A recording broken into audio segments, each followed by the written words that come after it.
Chapter 19. Quest, End of Zero, has become active.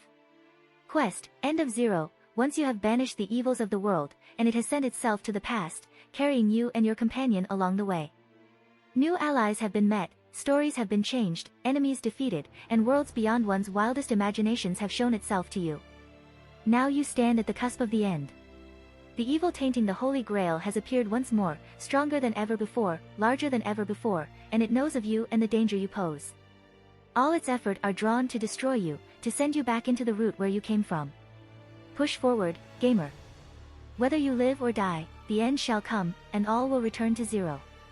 Requirements: destroy the tainted heart of the Grail. Rewards: fragments of heaven. Extra mission: destroy the tainted heart of the Grail. Without destroying the Holy Grail. Extra rewards: the Holy Grail. Well, the recent quests have been laying it a bit too thick, don't you think? But it's true. This one's going to be a doozy, and there's no retries, and even if there is, well, I don't really want to think about it. The Grails activated and surrounded most of Fuyuki in a pseudo-reality marble, creating a perfect battleground for it to thrive in. It's got the magical energy from Ryoji's defeat and the many ley lines it's taken over, and it's slowly spreading its tainted mud to swallow us whole. Oddly, I don't feel too threatened by it, maybe because I've seen this site before. It is doing literally the same thing as last time, just with more prana to back it up. Then again, it isn't human, so it probably doesn't feel like it's doing something repetitive anyways. Fool. I take a deep breath, letting the prana inside my circle around my body to try and repair what zero gravity had done to my internal systems. It's not completely wrecked, mind you, but my skirmish through space caused several of my arteries to pop. My important organs are mostly safe, but they're not in the best condition either, and it didn't help that I basically pushed past my body's speed limit for far too long. Oh, and I'm freezing right now, with how low my internal temperature is compared to the outside. Still, there's no permanent harm, so I've avoided the worst-case scenario. Francis and Castor are unharmed but fatigued, their battle against the ancient hero Arjuna needing them to spend quite a large chunk of their magical energy. Francis was doing better, considering she has me as her giant prana battery, but Castor isn't so lucky, as Waver, though he's grown, can only provide so much. Honored Priestess. Someone calls from behind, and I turn to see Amarilla returning, only slightly injured with my brimstone elemental tailing just behind her. None of them looks ready to fall like the two servants by my side, which makes sense, considering their opponent was much weaker when compared to Arjuna, and they had items and stats from me to boost them. Amarilla. Stay with them and fight back any incoming enemies. I say, and the dragoon nods. I turn to the brimstone elemental, my intent transferred through our link, and the being nods. I'll go in. You sure you'll be okay, Hanami? Francis asks me, and I go silent, unsure what to say. After a while, I simply turn to her and grimace.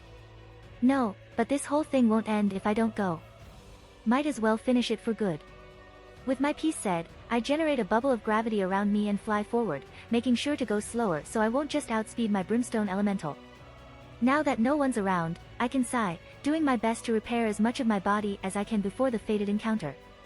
My mystic eyes activate, scouring the vicinity to find Shiro, and I do find him, being brought along inside a car with Kiritsugu and his companions, and with Sakura safely retrieved. I smile at that. However, one objective may have been completed, but the mission is far from done. In fact, if I fail, then all the work Shiro and I had done would have been for nothing. So I just need to not mess this up. No pressure, right? Of course, if things go far too south, then I have one last trick up my sleeve, one I'm not even sure what it'll do, but I'll save the explanations for when it actually happens. For now, getting into the Grail's inner systems is the current objective. Any and all other things can be shelved for a later date. Warning. Approaching unknown location. Escape might be impossible. Warning. Approachy. I blink at the sudden warning, but I dismiss it, already knowing the gist of it. As I near Mount Enzo, where the body of the Grail is currently situated, I begin to feel an opposing force trying to push me away, an invisible barrier trying to stop me from going any closer. I give a single thought to it, and burst through the opposing force with my gravity. The barrier gone, I continue flying forward. Warning. Escape will be impossible. Quest, End of Zero, will activate and cannot be deactivated, continue? Y/N.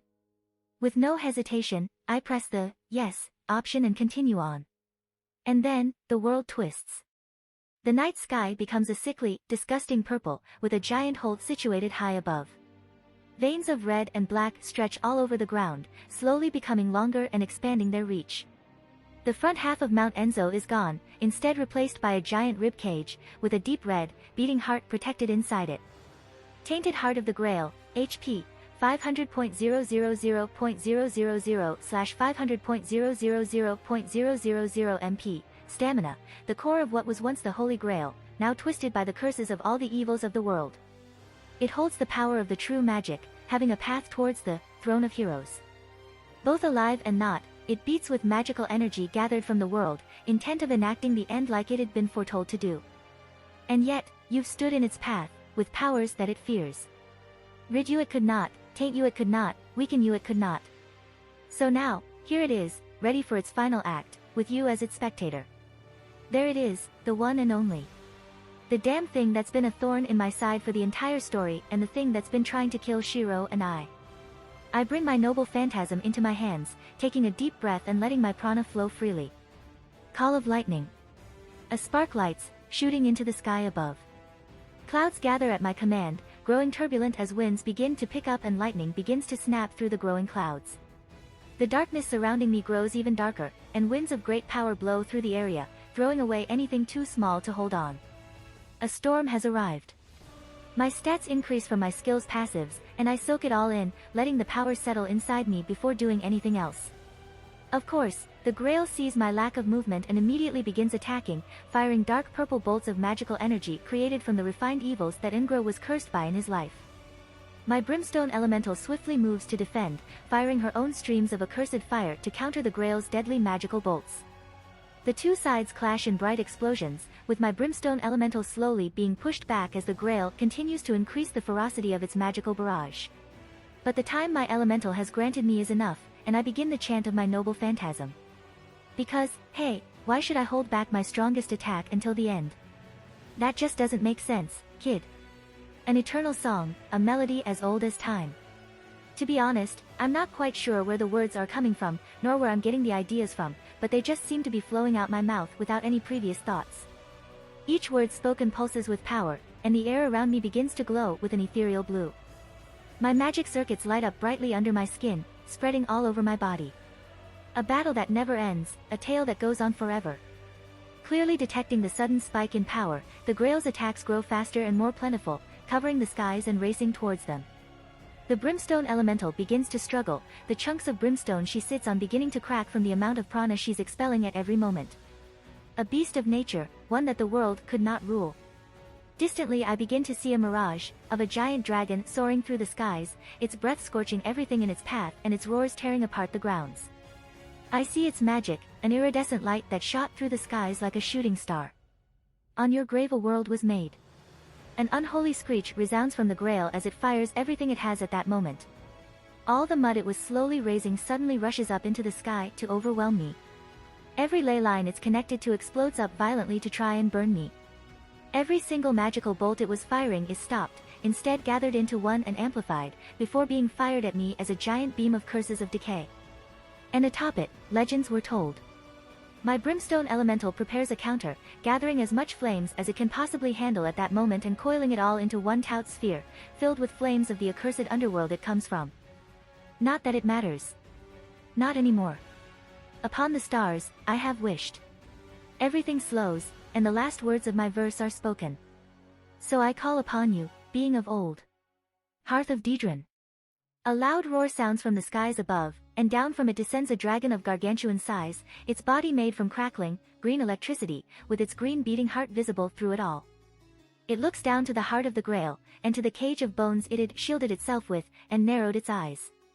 Heart of Dedran. The dragon I conjured from the lightning gathered in the storm I generated was as close as I came to recreating the legend of the dragon whose death created the world the Dragoons now lives in. A superpowered figure of lightning, enchanted by the essence of dragons and fueled by the legends I had gathered when I absorbed the energy of Dedran's core back in the Hearth of Dedran, ID. Dedran roars, the sheer volume of its sound creating winds that rival tornadoes. With my control and intent, Dedran dives downward, jaws opening as lightning begins to build inside its mouth. The Grail doesn't remain silent however, firing beams of malevolent curses at the descending dragons. But the sheer amount of energy and heat Dedran was outputting burns and blasts away the Grail's attacks. Then, Dedran finishes charging, the electricity it's been gathering in its mouth has fully turned into violent plasma. With what looks like a smile, it opens its mouth as wide as it can. And let's go. Out from the dragon's mouth comes a giant beam of green light, burning away anything in its path. All the beams the tainted heart fired are overpowered in an instant. All the mud even remotely close to the beam suddenly disappears, evaporating and leaving nothing behind. Not even the rib cage protecting it, one made from pure, crystallized energy, is able to withstand the beam's power, holding out for seconds before they melt away. An unholy screech sounds when the beam impacts the tainted heart, burning and searing through the tainted flesh that it's built up. The muscles of the heart are burned, the blood vessels popped, and purplish black blood flies out from the wounds before being burned away by the heat of Dedran's attack. Soon, Dedran's attack finishes, leaving the surrounding Amet-led, charred mess and a giant burn mark on the tainted heart. A hefty 150 million HP is lost from that one strike, a product of my increased stats due to the storm above and me combining both my Morningstar and attribute enchant, Dragon, to drive up my damage to insane levels. And as one extra gift for the thing that's been harassing me for so many chapters now, I direct Dedran to rush down and crash into the tainted heart, causing its form to become unstable and explode in a brilliant flash of viridescent green light. The tainted heart of the Grail cries out again as its already injured self is damaged even more. The resulting explosion soon dies down, and with it, almost 30 million HP from the tainted heart is lost. The tainted heart's HP has dropped just above 300 million, and its once pristine self is now a black, charred mess with purplish black blood flowing out from the many popped blood vessels, leaking the curses that created it down into the earth below. I smiled at the mess my noble phantasm created, before suddenly having fatigue strike me and nearly causing my control over gravity to disappear. MP 32879/107865, Stamina 40.3%. Which, considering that around 50.000 MP and 60% of my stamina is now gone, is understandable. Unleashing a noble phantasm sure is tough work. Perhaps that fatigue is why I didn't notice the malevolent beam that was fired at lightning speeds before it hit me square in the chest. I was too slow to react, my brimstone elemental was still healing and was too slow to move. And as the beam's energy blasts deep into my body, curses flood through my very being. For a single moment, I see the evils of the entire world. The 1 second that vision lasted is painfully stretched on, and I bear witness to the sins humanity has, and will commit in their lives. Killing, stealing, raping, cursing, lying, destroying, plaging, bleeding, torturing, everything. Even with my passive, magical resistance, the damage the curse inflicts deep into my psyche is large. My body is fine, but the nerves that govern my motor and mental functions are shocked, and I'm pretty sure my brain shut down for a second or so. The vision ends, but I'm still far too frazzled to be fully conscious. Morningstar deactivates, my control over gravity wanes, and I'm subjugated to the Earth's gravitational pull, causing me to fall down. Numbly, I bring up my status to check on my condition, and proceed to wince as I see my HP hovering just over 20.000. Not good. Seeing me seemingly down for the count, the tainted heart glows, and from it comes a legion of wraiths, created from potent curses and all flying towards me with the speed of a tactical missile. Still, not everything's bad. My nerves may still be too shocked to function optimally, but even with me down like this, I'm not defenseless. Namely, by summoning several hundred tons of logs and firing them at the incoming wraiths with my gravity control. The wraiths stand no chance as they're swiftly obliterated by what looks like a lumberjack's wet dream come to life. Why do I have several hundred tons worth of wood, you may ask? Well, I chopped down several forest-themed islands back in Uriel, so that's where they came from. And why? I don't know. Either way, the technique is still very effective. The wraiths approaching me are eliminated in an instant, and the logs are now heading straight for the tainted heart. In retaliation, it fires several accursed beams at once, slowing moving them around like spotlights and burning and hitting away the logs I fired. It's a pity I couldn't kill the heart by flattening it with wood. Oh well. I continue my wooden assault as I slowly recover, pushing myself to stand back up. And I succeed, albeit my stance is a bit wobbly with my still somewhat shocked nerves, but it's better than kissing the dirty ground the entire time. MP 24116/107865. I take a long, deep breath. Effective it may have been, but my wood assault still took quite a significant chunk of my remaining MP, and I'm left with just above a fifth of my maximum. My motor function isn't perfectly healed either, but it's good enough for now, and I can't afford to wait too long. Mostly because as soon as I let go of my breath, a black blur rushes just over my shoulder and crashes a distance away. An explosion follows the impact, kicking up a thick cloud of dust, which soon settles to reveal Saber Alter, her face still as pale as I remember.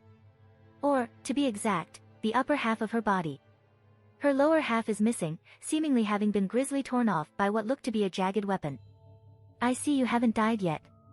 Of course. I can't kick the bucket just yet. I can't quite help but smile as I turn to see Gilgamesh land right beside me, her body covered by her favored golden armor, enchanted and created by magic from the Age of Gods. That, and I haven't shown you what sushi is just yet. I add on, and Gilgamesh meets my smile with her own. That you haven't. She says, but our attention shifts as a rain of cursed bolts of energy rain down from above, and I swiftly jump back to avoid it. Gilgamesh just sort of stands there, letting the curses splash harmlessly down onto her armor. As expected from an armor from the Age of Gods, not a single point of Gil's HP is lost. Then, Saber Alter's body is enveloped by black ribbons, reminiscent of those that Sakura had in Heaven's Feel, twisting and forming into an oblate sphere. From what my mystic eyes can see, Saber Alter's body seems to melt into the curses the Grail has supplied her with. Before she emerges out of the sphere of curses, her body returned to its prime form. The mongrel just won't stay down. I hear Gilgamesh whisper with a click of her tongue, her annoyance over the situation large enough to bring her favored catchphrase back. She's connected to the Grail. As long as it lives, she's going to keep coming at us. I say, using my mystic eyes to trace the long and convoluted connection between the Tainted Heart and Saber Alter. Of course, it's not as simple as I make it sound. Saber Alter's anchors are numerous. She has the Tainted Grail providing her with energy, she has the magical energy in the atmosphere, the ley lines she's taking mana from, and even from the souls of the many Fuyuki citizens who died when catastrophe struck. She's a self-sufficient automata. But her connection with the Grail is the strongest, so taking it down should make her unstable as well. Hopefully. Then so be it. As she says that, a portal shimmers behind Gilgamesh, and out of it comes a pair of golden swords, shaped and carved by inhumane origins. She flips them around, and with ample force, she smashes the two swords' hilts into one, merging them together to create an almost bow-like construct. This farce has gone on for too long. A magical string forms around the bow's ends, and Gilgamesh swiftly pulls out another sword, this one thinner and much longer, and fires it at the Grail faster than the normal eye can see. Only the arrow flew at like, Mach 20 or something. The beam of curses the Tainted Heart fired is pierced through in a single moment, and the arrow stabs right into it, dealing a nice 100.000 or so to the Grail. Of course, compared to the remaining 320 million HP it has left, 100.000 is merely a small fraction. But that doesn't matter, for what was fired at it was not merely an arrow, but a warning shot, a sword to paint a target for an attack much larger. At first, I simply blink, confused at what just happened, but then I remember what Gilgamesh told me a week ago as we were having a nice veal bowl as dinner, and immediately create the biggest, empty ID I can currently handle. Things are about to get awesome. Well, if everything goes to plan at least. And Saber Alter will give her everything to hinder our plan from working. Her blade erupts with tainted purple light and she raises her sword above her head, ready to unleash her noble phantasm. Gilgamesh quickly fires another arrow to interrupt her, but as soon as her arrow comes close a translucent barrier appears and blocks the arrow completely in an effect eerily similar to Avalon. I say eerily, but it's actually basically the same thing. It seems, just as a big fuck you to us all, the moment the Grail healed her back up it gave her a passive noble phantasm with effects similar to that of Avalon. The phantasm itself doesn't seem to have a name, and it's obviously not as strong as Avalon's complete protection and isolation, but it's still a very powerful passive shield. Beside me, I hear Gil click her tongue as several golden portals shimmer to life behind her back, each with the edge of a weapon slowly extending out.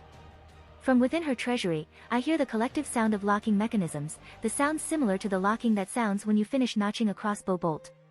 The dingers have been set, and ready to fire.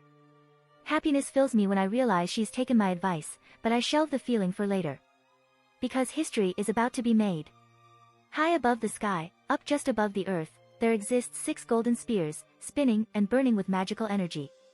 Down on the surface, the arrow Gil shot into the heart blinks, and its coordinates are transferred up into the 6 swords. With its target sighted, it begins thrum with power, the magical energy spinning around it weaved into what looks to be golden chains. The chains spin and weave together, and from the 6 golden swords come one giant golden spear, made entirely of magic from the age of old. Its authority is invoked, its history reimbursed, and on Gil's call, it starts a swift descent back onto the planet. Saber Alter doesn't seem to realize this and continues burst firing her Excalibur Morgan. It seems she's trying to separate me from Gil, and then probably take me out, seeing as I'm still weakened from being hit by the Grail's curse. It's kinda working actually. I've become separated from the King of Heroes, and Saber Alter's invulnerability isn't helping me fix the situation either. But that matters not. Sharing a glance with the Golden King, we both immediately take to the skies, her on her Vimana and me using Morningstar. Saber Alter continues to bombard us with beams as we escape, but we easily swerve around her attacks, seeing as, well, she can't fly. Then, the sky is suddenly split when a giant golden spear falls from the heaven. Saber Alter can only watch in muted shock. No, she couldn't have known, as there need be no words spoken, no incantations uttered, nor any signals given. Where its king wishes for it to go, it shall go. For it is the sentinel of the stars, Enki. The spear digs into the tainted heart, right where Gil's arrow struck, and hell follows soon after. An unholy screech erupts from the Grail as a myriad of 1,000 forces tear open its insides. Flesh is torn, muscles are burnt, vessels are popped, and blood splattered all over the open area where the heart resides. A massive 300 million HP is decimated in an instant, leaving behind only a small 20 million HP as its lifeline. But the show's not over just yet. The oceans surrounding Fuyuki grow turbulent, called to action by the noble phantasm and enchanted to cleanse the filth from the earth. With tides taller than even skyscrapers, the ocean crawls its way onto land. Survival is impossible. In a last attempt, the Grail directs all its energy to Saber Alter, commanding her to cut open the sieging waters. Saber Alter takes a step forward, digging her foot into the dirt, and with her sword brimming with magical energy she calls out her last phantasm. Excalibur Morgan. From her sword, a beam is fired, bigger than any she's fired before. It's futile to attempt to deny their end, the Grail knew that, so it didn't try to bother. Instead, it commanded her to fire her last phantasm at me. Shit, the beam is far too big and fast for me to completely avoid. I'm on my own, I separated too far from Gil in our attempts to avoid Saber Alter's beam bombardment. Even in the best case scenario my mystic eyes can see, I'd still get a part of my body hit, and my HP would drop to 0. So, I'll fight back. Bringing out my staff, I ready an attack of my own, channeling the lightning I'm gathering with holy and draconic energy. My vision begins to blur, my senses numbing as my MP and stamina takes a massive drop. But then, Excalibur. From out of nowhere, a beam similar to the one approaching me is fired, this one a warm, bright gold instead of Saber Alter's ominous purple, and the two sides clash against one another. Light bursts out, exploding as a myriad of miniature stars. However, it isn't enough, so I unleash my already charged attack at Saber Alter's attack, aiding the other one in its efforts. With our combined efforts, Saber Alter's last phantasm is shot off its course, instead flying up high into the sky and exploding harmlessly into the night sky. And so, I survived. Down below, Saber Alter silently looks up, her noble phantasm falling down as her hands cracked and broke away. Strangely, I can't help but wonder if she felt any peace as she was swallowed by the tides. The Grail screeches as the waters crash against it. Its already singed flesh burn even further as the cleansing properties of the waters tear away at the many curses that created it. One by one, sin by sin, it pulls away any and all evil from the Grail, cleaning the ancient artifact to return it to the object it was meant to be. Every patch of tainted mud the water touches is cleansed, every ley line corrupted by the Grail's influence is restored, and the cursed dirt caused by the Grail's magic is returned to its original self. It was a recreation of Noah's Ark. With nothing but a whimper, the last remains of the tainted heart fades from the world. Its purpose fulfilled, the raging waters finally calm, reducing and seeping into the earth. Soon, all the water that had been called is gone, with only the fertile wet dirt below as a remnant of the historical event. A relieved sigh leaves from my lips, thankful the entire debacle ended before my stamina and MP hit a painful 0. Still, with the battle over and my adrenaline dying down, my focus wanes and my control over gravity fades. You've done well. But before I can fall, Gil arrives and catches me, gently lowering me down onto her flying ship. With my blurry vision, I can somewhat make out what seems to be a smile, and I smile back. I let myself rest soon after. Gilgamesh will never admit it, but she was fairly worried. Not for herself nor the world, mind you. She had all the treasures in the world within her gates, so she was hardly worried, and the world may be bruised, but it'll live. Hanami, strange and powerful she might have become, was still very much a human. A strange and powerful human, and perhaps one on the course to immortality, but a human nonetheless.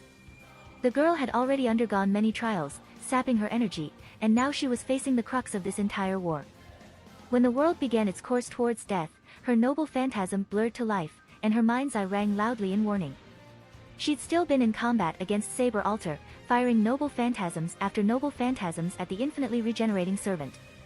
She was swiftly growing annoyed, but then a wave of power washes throughout the entire city, one she was familiar with, and her passive noble phantasm went silent.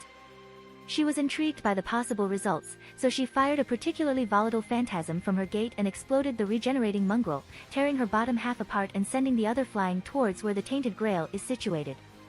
She soon follows, flying on the ancient flying ship she'd kept in her treasury. And there she saw Hanami, injured and tired and her skin slightly burnt, but she was overall fine. Nothing an overnight rest couldn't fix. But the tainted heart of the Grail looked far more interesting, with part of it burned and torn by whatever attack the girl had launched at it just moments ago. She grinned at the carnage, before bringing Vimana back into her treasury and gracefully landing next to the tired girl. Then they soon delve into idle talk, and Gilgamesh was once again faced with how seemingly unaffected the girl was of the current situation. Even with the fatigue built from continuous battles, her quips remain, said with an amused smile. The king couldn't help but smile at the girl's cheeriness, but the torn body of the altered saber is restored, and her annoyance peaks once more. The damned mongrel just wouldn't die. So she took action, called for the noble phantasm she'd sent to the heavens a week before and sent it crashing down. The noble phantasm left no trace behind, burning and cleansing every curse and sin that made up that detestable creature, but like any animal, it fought to live and sent its magical energy into Saber Alter, enough for her to perhaps fight off the approaching waves. They'd gotten far enough from the area, and Gilgamesh had relaxed, ready to watch the waters cleanse the filth that had stayed on this earth for far too long when her mind's eye suddenly became active again, crying out in warning. Immediately portals shimmered to life behind her, ready to fire at the beam Saber Alter fired at a fatigued Hanami. Even fired from the dingers, her weapons wouldn't make it in time, perhaps lessening the damage Hanami would take against the superpowered last phantasm, but before such a thing could happen, another familiar voice cried out, and a beam of golden light raced through the air. The two opposing sides clashed, fighting for dominance, and Hanami quickly added to the flare with her own attack. Hanami succeeded, diverting the last phantasm up into the sky instead, and finally fell to fatigue as the battle came to an end. Now here she is, back down on the soil cleaned by the flood, with Hanami laid gently atop a bed Gilgamesh had pulled out from her treasury. The girl looks far too gentle, far too comfortable for someone who'd come so close to death so many times. It's quite cute actually. So, you've finally come to understand, haven't you? She asks, sounding more like a statement than an actual question, and the one on the receiving end clearly understands as such, replying with a sigh. That I have, Archer. Saber answers, striding towards her with power and honor, with Hanami's companion in charge right behind her. Or is it Master now? The boy himself is weary, tired, much like the girl sleeping not far from them. His body is swiftly healing, most definitely a product of the ancient artifact living inside his soul, but his energy remains emptied. His eyes lock onto Hanami, and he rushes forward past her, worried.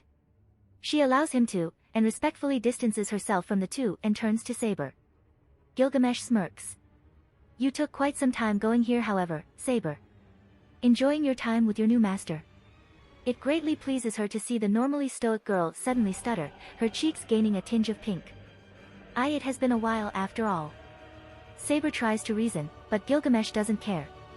She swiftly commits the image to her memory, intent on using it on further teasing sessions. The King of Knights is simply too fun to tease. Her mind's eye suddenly rings and Gilgamesh turns to where her instincts are directing her to. Saber and her master seem to have noticed as well, though only Saber steps forward to face whatever is about to appear, forcing her master to back down and rest. Golden portals shimmer behind her, weapons from all ages already peeking out from her treasury. Then, out from the ground comes a blob of malevolent curses, and immediately Gilgamesh rains down a volley of noble phantasms on it, uncaring whether the beast inside could even fight back. By her side, Saber doesn't remain idle either, launching a burst of wind from her sword to shred whatever that blob of curses is. And of course, even after all that, the blob of curses remains. Saber poises her sword to strike, but Gilgamesh holds her hand up to stop her, now genuinely curious as to what might come from it. Saber, though somewhat unwilling, understands and reluctantly draws her sword back. Slowly, the blob of curses begins to rise, growing taller and turning somewhat humanoid, before collapsing on itself and returning to just being a black blob. A tall one to be sure, but still a blob. So this is what you've been reduced to, Ngramenu. Gilgamesh sneers, the collected annoyance she'd gained bubbling back to the surface. The blob lets out an incoherent gurgle, its slimy body rippling. Before it suddenly shoots forward, intent on forcing its curses down her throat. It doesn't get far. The moment it had moved, Saber had as well, slicing what remained of Ngramenu in half. The half that was flung off was blasted by Saber's noble phantasm, while the other remaining half was stabbed into the dirt by a volley of noble phantasms from Gilgamesh's gates. But it doesn't panic. It simply looks up to the Golden King, and with its remaining energy, it forms a twisted smile on its slimy body. I wish upon the Holy Grail dash, it begins, a suffocating wave of prana cascading outwards from Ngramenu. Gilgamesh's eyes widen in realization, and she swiftly rains down a wave of swords and spears upon it, but it doesn't matter. Its words may not have been fully said, but Ingra's intent is conveyed clearly through its connection to the Holy Grail, and using the abundance of magical energy gathered from the many defeated heroic spirits, the ancient artifact activates. The two kings are blown away when winds powerful enough to shred reality begins to spin around the blob of curses. Shiro and the resting Hanami are blown away as well, though Shiro quickly takes hold of Hanami and jumps away. Both kings land on opposite sides, but they both see the same hurricane, composed by winds of untamed energy, its color a shifting rainbow. Well, isn't this an interesting situation? Gilgamesh comments lightly as she reunites with the sleeping Hanami, Saber not far from her. The King of Knights says nothing, opting to instead observe what might come out of that twisting pillar of wind. I should never sleep again. A tired voice says, and they all turn around to see Hanami slowly waking up from her sleep, her eyes dead as she stares at what's happening not too far from them. Sighing, she shakes her head and activates her set of mystic eyes, her green eyes turning to a bright shifting blue, and she peers through the fabrics of history and reality. Her deadpan turns into a frown, which then shifts into a deep grimace. Yeah, that's not good. Not at all. What might you mean, Hanami-san? Saber asks and Hanami sighs again, running a hand through her hair as she starts her explanation. I guess you can say Ingra's using all the energy it gathered into the Grail to create a new body for itself, one that can actually fully use all the curses the world implanted into him. And that's the crux of this entire situation, is it not? As the wind slowly dies down, Gilgamesh sees the new form Ngramenu had granted itself using the Grail's energy, and Enkidu. For a brief moment, the one that stands there is her eternal friend, the chains of God that she'd traveled the world with, but it soon changes. Not him. She reminds herself. Its form is continually changing, shifting from one body to another. One moment Ingra has the body of the King of Knights, and then the next it'd become a Sumerian goddess. Ingra's using a collective jumble of heroic spirits as its body. Hanami explains as she conjures her staff in her hands. Don't worry, the switching is only a cosmetic thing, I think. That does not fill me with confidence, Hanami-san. Saber says, and Hanami turns to her with her expression stiff. It shouldn't. You. Hanami. A certain cheery voice sounds, followed by the sounds of wafting wind, and the girl turns around to see a ship magically float down from the sky. It lands with a soft thud before it disappears into glitters of gold, and from it falls three familiar individuals, two tired but uninjured and the other one injured and unconscious. Sir Gareth. Francis gently places the unconscious lancer down on the ground, respectfully backing away from the worried king. Hanami quickly approaches as well, using her mystic eyes to survey the lancer's current condition. Her lips purse to a thin line, before she sighs. Is she alright, Hanami-san? Saber asks, and Hanami gives a slow nod. She's fine. Hurt and near death, but she'll live. Hanami. Hanami turns to Shiro, an eyebrow raised. Why isn't Ngramenu moving? He asks, pointing at the unmoving body of their revived enemy. Oh, he's not done assimilating yet. She says casually with a wave of her hand. We can't attack him, but it's not able to move either, so we have time to prepare. Truly. In an act of curiosity, Gilgamesh fires a noble phantasm out of her gate, and just as the girl had said, the noble phantasm bounces harmlessly from the still enemy, as if the weapon had crashed against a wall of steel. Interesting. The king stares at the shifting being in interest, wondering just how many different bodies the accursed human will go through before it finally settles. That was dangerous, Archer. Saber admonishes. Gilgamesh simply smirks. Life is filled with dangers, Saber. One without such would be dull. Hanami-chan. Another cheery person appears, this one a male with pink hair and with clothes fit for his love of cross-dressing. Astolfo. Hanami smiles at the cheerful servant, and distantly Saber begins to wonder if all riders will be just as cheerful as the two she's come to know. Hanami notices something strange however. Astolfo, where's your mount? Oh, my hippogriff. I had him carry Waver and Akemi out from the area. He should come back soon. Ah. Hanami nods in understanding, before taking a glance at the strange lance in his hands. How's the sput lance? Is it working? It's great. Astolfo immediately says, hugging the rock-like lance affectionately. I don't know how this thing's just a rank C+, but I love it. The knight then looks to her, his eyes twinkling with excitement. Can I keep it? Huh? Oh yeah, sure. At that, the rider cheers. Strangely, the sput lance seems to glow as well, as if just as excited to be owned by the cheery rider. Weird, I don't remember it being able to do that. Hanami thinks, and even as she uses her mystic eyes, no new set of words has appeared on the item's description. Are the items evolving on their own? It really is taking its sweet time, huh? Francis comments with a curious stare. Hanami takes another look at the changing Ingra with her mystic eyes. He sure is. She deadpants. Ah, Sunaka-san, Amiya-san, please have these. Since the final climactic boss is still powering up, Castor decides to step in and hand over 2 flasks filled with a strange blue liquid. Shiro takes it, eyeing the potion before looking at Hanami. The girl herself seems to be analyzing the potion using her mystic eyes, taking in the history and knowledge of the consumable before nodding at her wary companion. At her approval, the two flip open the lids and take a drink. Shiro's face remains carefully neutral while Hanami shivers as she drinks the last few drops. That feels weird. It does, doesn't it? Kinda feels like you're somehow getting fatter by drinking it. Francis says, frowning slightly as she recalls the strange texture of the potion. Understandable. The contents of it aren't very light. Castor explains. Still pretty cool though. Just wish you can drink another one right after. I'm surprised you know that much from just a glance. Castor says, genuinely surprised. If I may ask, how much detail can your mystic eyes read into? Hanami blinks at the sudden question, before shrugging.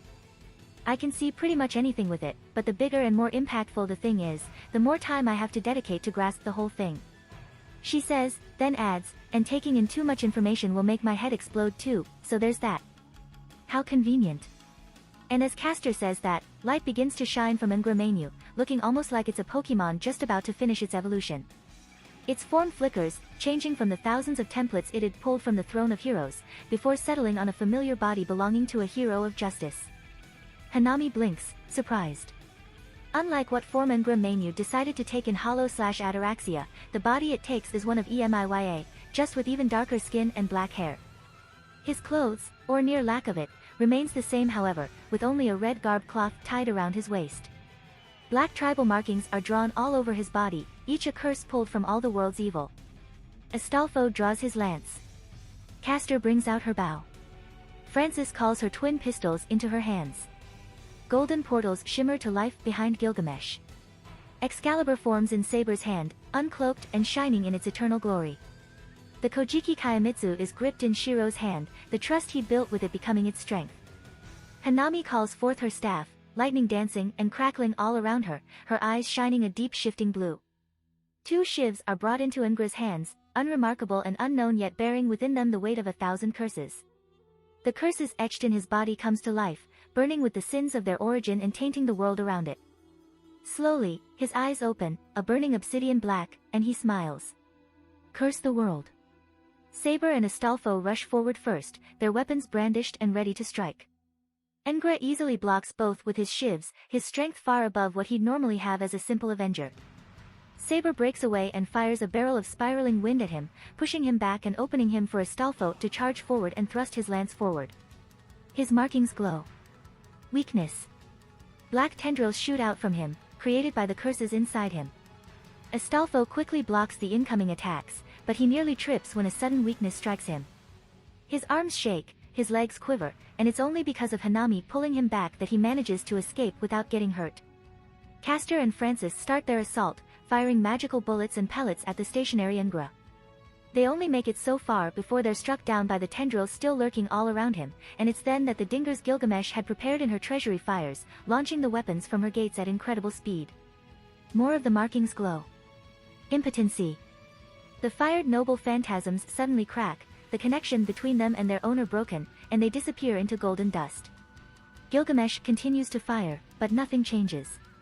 The noble phantasm lose their anchor the moment they come close to him, and those lucky enough to reach him are blocked by the tendrils coming from his body.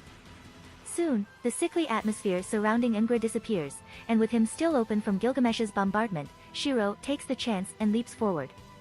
Ingra notices this easily, bringing forth more tendrils to attack him. But he's not backing down. A weakened version of his, spirit embodying, is activated and Okita's Haori appears around his shoulders, boosting his strength and speed. Hanami quickly notices, her mystic eyes allowing her to survey the battle in greater clarity, and she uses her control over gravity to speed Shiro up even more. The markings on Ingra's body glows, but both Shiro and Hanami aren't going to lose this chance. Leaping impossibly from air, Shiro boosts forward even more, Hanami bending space to increase his speed. The curse in his body is about ready to be unleashed, but Shiro makes 3 instantaneous thrusts, and blackened blood erupts from his chest as the katana stabs into and out of his body. Blindness. Shiro's golden eyes suddenly become dull, and he's struck by a blindness in all senses. Hanami is there to pull him back though, allowing Saber to take his place. Saber swiftly charges on, using invisible air as powerful jets to boost her forward. Noble phantasms from varying histories and ages fly past her, each aimed at the still unmoving Ingra and burning with magical energy, ready to explode. Following them are a volley of gunfire and magical arrows. However, even with him focused on healing the injury he's taken, the tendrils he controls don't slow down, easily batting away any projectile sent his way. As she closes in, Saber's eyes and ears become blind, but she continues onwards, using her instincts to guide her body. She ducks under an incoming tendril, and as she rises she slashes her trusted sword up, creating a nasty cut stretching all the way up his torso. She steps aside to avoid an incoming shiv, but a tendril sneaks up from the soil and strikes her boots. Immediately, screams and wails of an uncountable number of curses bubble within her soul, but she pushes them down. Gathering wind through her sword, she focuses them into her sword's tip, before thrusting her weapon at Ingra. Be struck by the hammer of the Wind King. Invisible air. A condensed blast of air shoots forward from her sword, blasting through Ingra's body and sending him tumbling back. The accursed screams in her mind stop, her senses return, and quickly steps back to recover. Ingra's stumble is less than graceful, understandable considering his lack of actual battle experience, but he quickly gets up and backs away, dedicating his energy to heal the injuries he's sustained. Then, from behind, Astolfo appears, using the Trap of Argalia, instead of the Sput Lance. The curse he sent has ended, but his markings quickly glow, ready to burst. Confusion. Astolfo's world shifts. He's suddenly upside down, his weapon in his legs and the sky somehow bright green. His eyes are no longer coordinated, moving on their own, and his body is both hot and cold. But he isn't a knight for nothing. He pushes past those debilitations and gently taps Ingra's shoulder with his spear before leaping over him and escaping. The Argalia's curse comes into effect and Ingra finds himself falling onto the ground, his knees no longer capable of holding him up. Hanami quickly pulls Astolfo away, and with the coast clear Gilgamesh readies her armory. Hundreds of golden portals come to life behind her, each dinger behind those portals ready to fire the noble phantasms notched on them. Magical energy floods every weapon in her portals, and at her command, they fire. Each noble phantasm is bursting with magical energy, so much so that they're losing their natural form and beginning to crack under the extreme stress. A broken phantasm. The tendrils coming from Ingra's body do their best to defend against the onslaught, but the empowered bombardment of noble phantasms soon overpower it, and Ingra lets out a silent scream as hundreds of broken phantasms stab into his body, each exploding the moment they make impact. Just like with the Dingers, this was another one of Hanami's brilliant suggestions Gilgamesh had to try out, but the praises can be saved for later. Though injured, the marks on Ingra's body glow, the light an intense purplish black. Sensing the incoming danger, Hanami reverses the flow of gravity and pulls them all into the sky, up and away from the blast radius of what is to come. Desolation. In a radius of a large lake, every single trace of life disappears. The fertile soil Gilgamesh's noble phantasm created turns empty and dead. The small foliage beginning to grow over it decays, crumbling into ash and blown away.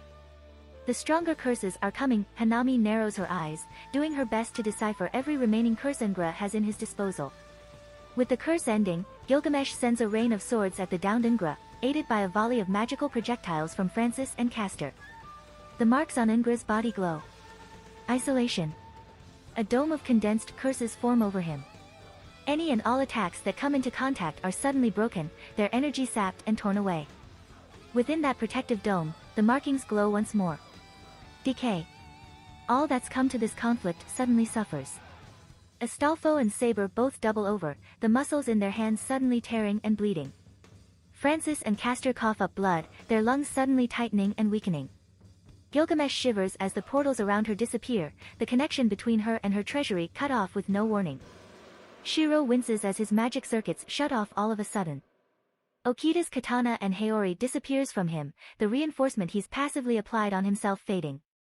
But Avalon quickly comes to life, healing any potential damages the curse might have caused on his circuits. Only Hanami is saved from this, a product of her, Morningstar, and even then her mystic eyes are forcibly closed by the influx of magical energy. Shaking the feeling away, Hanami quickly activates her mystic eyes again, and proceeds to frown. Is everyone okay? Hanami quickly asks. We're not dead, so I say we're still adequately fine. Castor says, though whether that was sarcasm or not is unknown, and her stoic expression doesn't say anything either. But we won't win in a battle of attrition. Castor frowns as the protective dome around Ingra fades, showing that he's completely healed all the damage he's taken. So what should we do, Tsunaka-san? There's not much we can do really. With how much prana he's got going for him, he's pretty much immortal. She says with a grimace. The most I can think of is cutting off his anchors, but even then he'll still live. Then we don't have a choice, do we? Gilgamesh says with a smirk, though the paleness of her face betrays the confidence she's trying to keep, the missing connection to her treasury causing her no small amount of discomfort. I just need to get close. But such a thing won't be easy, especially with the multitude of accursed tendrils rampaging around him. Well, that, and the many, many curses he still has access to. Oh well, if she isn't trying to get close up to destroy the foundation of something, then it just isn't her style. Then I'll make sure no one will halt you. But your hand dash. Saber shakes her head. I can feel nothing from it, but it isn't a liability just yet. Her green eyes seem to shine, her mind taken back to a time long gone.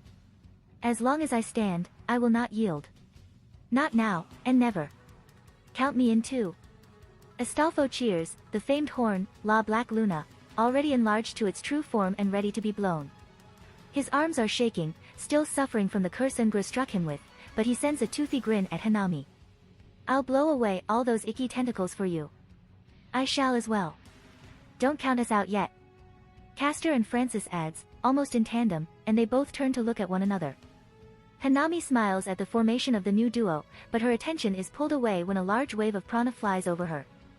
Despite Ingra's curse, Gilgamesh forcefully returns her connection to her treasury, causing winds to blow as portals begin to form behind her back. They aren't as many as the king likes, nor are they stable enough to allow her dingers to function correctly, but she remains silent, her eyes narrowed at the mongrel who dared take away her treasures. The last to respond is Shiro, the Kojiki Kayamitsu brandished in his hands and Okida's Haori draped over his shoulders. He looks to her, gold meeting bright green, and she nods. There needed no words to be exchanged, the message he sent simple. Go. Smiling, Hanami brings forth her staff, her mission clear. Francis. All right. Golden Hind. Francis-priced ship forms under them, and with a flying construct under them Hanami lets go over gravity and everyone gently drops onto the ship's deck. Hanami, Shiro, Saber, and Astolfo leap off the ship, their noble phantasms ready. The rider is first to strike, taking a deep breath before blowing into his enlarged magical horn, sending powerful waves of wind and sound at the incoming tendrils. They all are stopped, before they are torn away, blown apart by the magical horn's powerful winds. Hanami and Shiro speed past the other two, leaping off air and flying fast towards Ngramenu. Saber is just behind them, sending gusts of wind to clear the approaching accursed tendrils, clearing a path for the two to charge on. Next come a volley of empowered railguns, blasting away more of the tendrils in their way, and also blasting chunks of dirt and rock into the sky on impact. At that, Ungra lets out a silent roar, his tribal markings glowing. Corruption. A sickly feeling passes by the two approaching individuals, but the feeling goes mostly ignored, with Hanami's, Morningstar, and Shiro's Avalon providing protection against the curses. Saber, who'd been closely behind them, isn't as lucky however, as taint begins to creep up her body. The screams of the world's evil echo in her mind, and the armor she so prized begins to grow black, almost looking like it was rusting. The corruption seeps deeper into her, reaching deep into her, Saint Graph, the traits that makes her who she is, and it starts to tamper with it, changing it into something else entirely. Her history flashes by her eyes as they start to change, her mind tears in half as new familiar yet unknown memories begin to conflict against her old ones. Her identity is cracking, slowly being torn away. As numbness begins to set in, she finds herself carried away into the sky, pulled up by a worried Astolfo, now riding on the mount that defined his class. Gently tapping the mythological beast, the hippogriff roars and brings them away from the battle. Back on the ground, Shiro and Hanami are close. The distance between them and Ngramenu is less than a meter. A single of Shiro's leaps will be enough to cross the distance, but Ingra fights back, calling forth hundreds of black tendrils from inside his body and lashing them at the duo. His markings glow. Sickness. The tendrils coming to them suddenly turn a sickly purple, diseases of 1,000 ages dripping from them.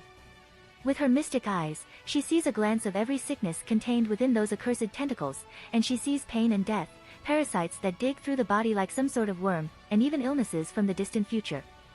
That doesn't stop her advancement, nor does it stop Shiro. Because from above comes a bombardment of weapons, each a noble phantasm of varying strength and effects. The tendrils moving towards them are torn away in an instant, the diseases they carry useless against the onslaught of material weapons. They close in, not even a tenth of a meter left. Engra roars silently, his markings glowing in tandem as he swings his two shivs at them. Bleeding. Hanami quickly brings up her staff to intercept, but Shiro beats her to it, moving in front of her and clashing his katana against the shivs instead. The curse Engra brought out activates, surging through their attached weapons and seeping into Shiro's body. The curse thrashes violently, and blood erupts from every muscle in his body.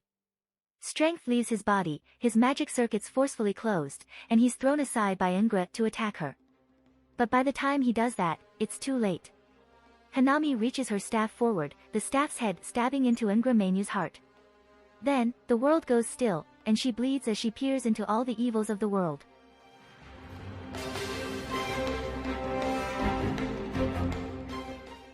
If you like this content, don't forget to like and subscribe. See you later, bye bye.